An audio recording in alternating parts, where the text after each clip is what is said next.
Vous devinerez jamais.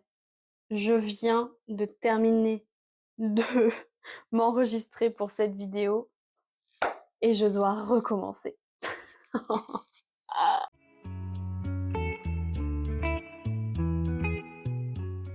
Eh ben, on devient régulière. Je suis ravie de vous retrouver dans cette nouvelle vidéo. Aujourd'hui, on va parler des différents types de fanfiction qui existent. Aujourd'hui, je vous fais cette vidéo puisque dans ma toute dernière, j'ai parlé d'un type de fanfiction et j'ai dit il faut que je vous fasse une liste de tous les types de fanfiction qui existent, puisque je trouve que c'est hyper important de connaître les types de fanfiction pour pouvoir écrire une fanfiction avec les bons codes, pour pouvoir poser une étiquette sur sa fanfiction et du coup trouver plus facilement son audience. Bon, je vais pas vous mentir, c'est la deuxième fois que je fais cette vidéo parce que la première fois, ce petit truc là, il n'a pas fonctionné. Bon, on va commencer par le type de fanfiction classico-classique qui est le canon.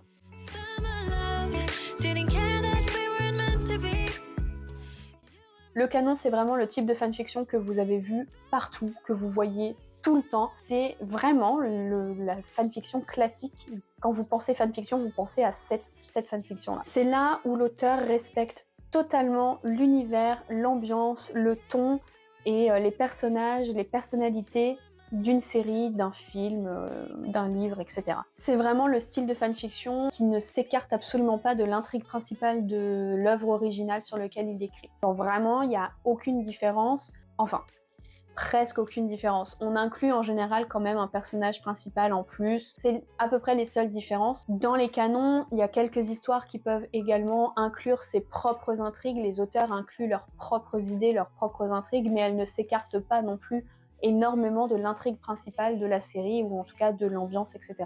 Ça, c'est vraiment la fanfiction pure et dure qu'on peut trouver partout. Là, par exemple, moi, ma fanfiction sur la série The 100, c'est un canon. Je m'éloigne pas de l'idée principale de la série, que ce soit de la saison 1 ou de la saison 4. Mon personnage vit ses propres trucs, mais je m'éloigne pas de l'intrigue de la série.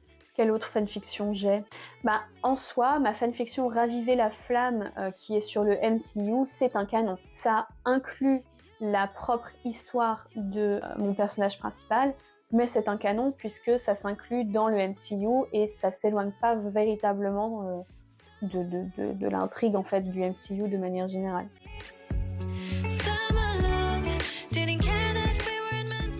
Ensuite, nous avons le type de fanfiction pour lequel j'ai décidé de faire cette vidéo, qui est le OOC, dont je vous ai parlé du coup dans ma vidéo précédente. Le OOC, c'est le Out of Character. Donc c'est là où on écrit une fanfiction sur un personnage d'un film ou d'une série ou d'un livre, etc. Et on change complètement sa personnalité. Je vous refais le même exemple que la dernière fois. Styles de Teen Wolf. On le prend, il est tout mignon, il est tout gentil, il fait des blagues, il est drôle, gna gna gna gna gna gna. Et ouf, on le met dans notre fanfiction OOC et là il devient hyper méchant, insultant, violent.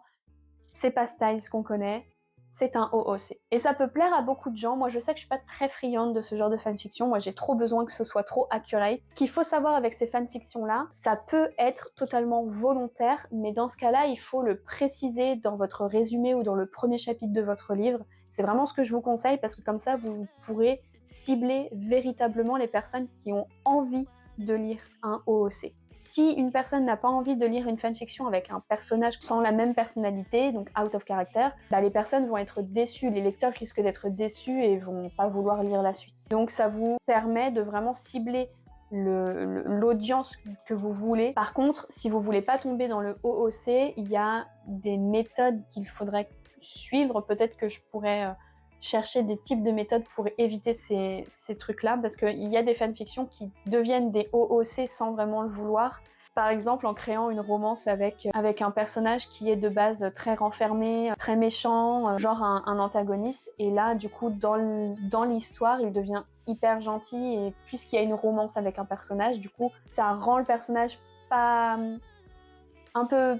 Enfin, pas comme dans la série ou pas comme dans le film par exemple. Donc ça devient un OOC, mais c'est pas prévu pour, c'est pas censé être le cas dans la tête de l'auteur, donc c'est pour ça que je disais que c'était une erreur à éviter dans ma vidéo précédente. Ensuite, nous avons la troisième type de fanfiction que j'ai très peu lu dans ma vie, j'en ai lu une seule sur The 100 je crois.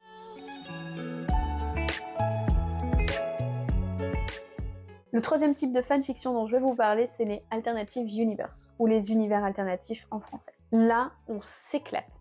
Écoutez-moi bien. En gros, c'est quand on prend des personnages d'une série ou d'un film ou machin, et qu'on le met dans un autre univers complètement... qui n'a absolument rien à voir en fait. Imaginons par exemple on prend les personnages de The 100 et on les met dans un univers de lycée américain. C'est la seule fanfiction que j'ai lue de ce style-là et que j'ai plutôt bien aimé. On prend vraiment les personnages d'une série, d'un film et on les met dans un autre univers. Attention à ne pas confondre, petite transition, avec les crossovers.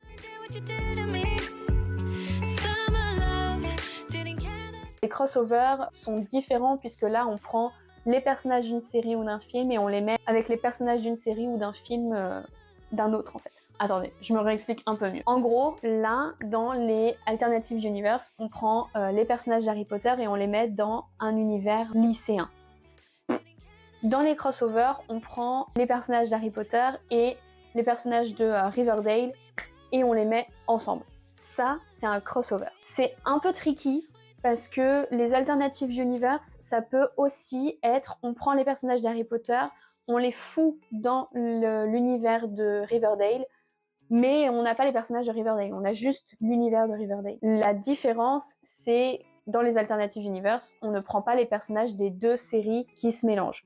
Dans les crossovers, tout se mélange. Le seul défi dans les crossovers, c'est de réussir à équilibrer les deux univers. Surtout si c'est deux univers qui n'ont rien à voir. Enfin, faut vraiment que ça tienne debout, que ça ait du sens. Il y a beaucoup d'auteurs de fanfiction crossover qui se permettent de prendre les personnages de deux séries différentes par exemple et qui les foutent dans une intrigue complètement créée de toutes pièces, ce qui permet, je trouve, de pas trop s'éloigner d'un des deux univers qu'on inclut dans l'intrigue.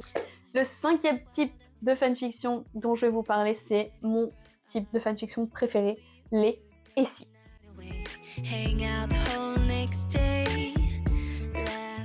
Si vous êtes un peu familier avec le Marvel Cinematic Universe, vous en avez déjà entendu parler avec la série qui s'appelle What If, comme ça on se perd pas.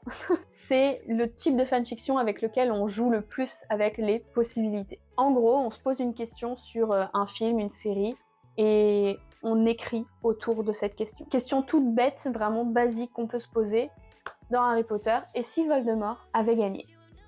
Si Voldemort avait gagné la guerre, qu'est-ce qui se serait passé? Si Voldemort avait tué Harry Potter au début du film, du premier, qu'est-ce qui se serait passé? Et ben voilà, à vos stylos.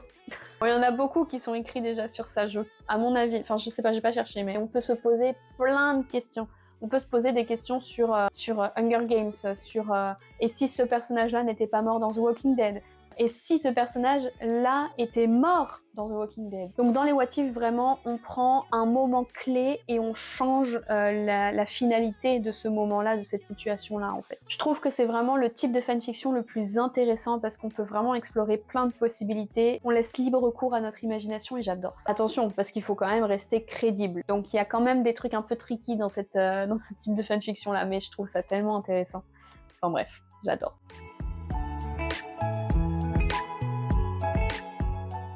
On passe maintenant avec le sixième type de fanfiction que vous pouvez trouver, qui existe énormément, dont je ne suis plus très fan maintenant. Ce sont les RPF, ou les Real Person Fiction.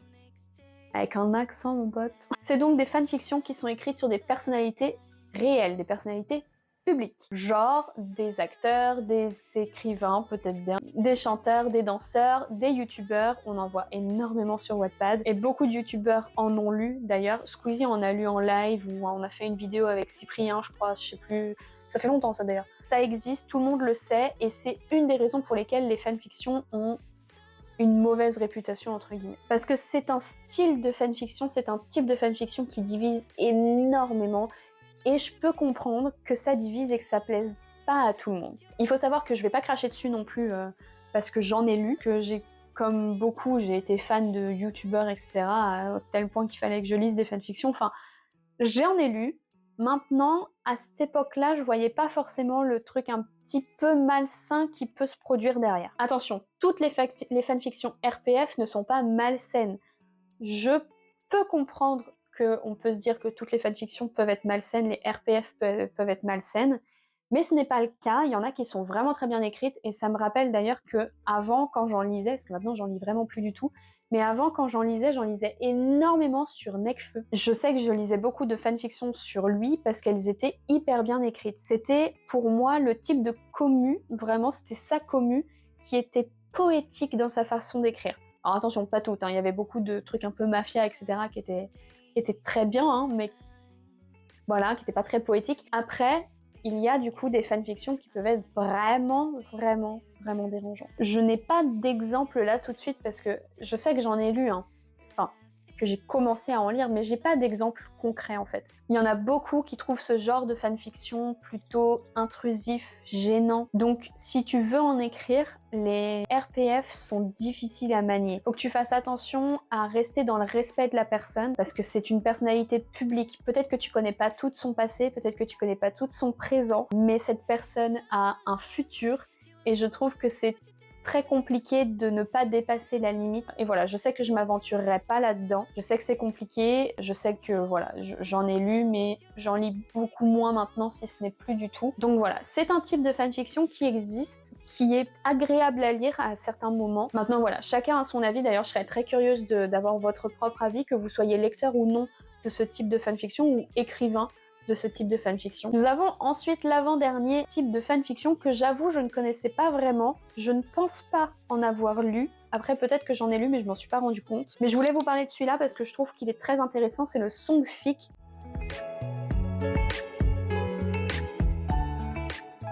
Donc, comme son nom l'indique, c'est une fanfiction qui est écrite sur une musique en particulier, ou en tout cas des paroles de musique. Quelquefois, dans les fanfictions songfic, on peut retrouver des paroles de chansons, ou en tout cas, on retrouve l'ambiance de la chanson, le ton. Ça peut influencer du coup sur les personnages, sur la façon dont c'est écrit. En général, apparemment, c'est plutôt poétique. Je pense que c'est un genre de fanfiction qui peut plaire aux personnes qui aiment la poésie, et qui aiment les choses un peu légères, un peu mélancoliques. Je pense, de ce que j'ai compris. Maintenant, comme je vous l'ai dit, je pense pas en avoir déjà lu, à part les fanfictions du coup sur Nekfeu, où du coup quelquefois il y avait des parties de chansons, des parties de paroles de chansons dans la fanfiction. Peut-être que c'est ça une songfic au fait. Enfin bon, bref. En tout cas, c'est un type de fanfiction qui existe et qui, d'après internet, et plutôt pour les personnes qui sont un peu introspectifs et les auteurs qui aiment travailler à fond sur l'émotion. Si c'était à tout prix le type de fanfiction que vous vouliez écrire, mais maintenant vous savez que c'est un type de fanfiction. Et on va terminer avec le top du top, la fanfiction, je pense que tout le monde connaît le plus après le canon, le one-shot.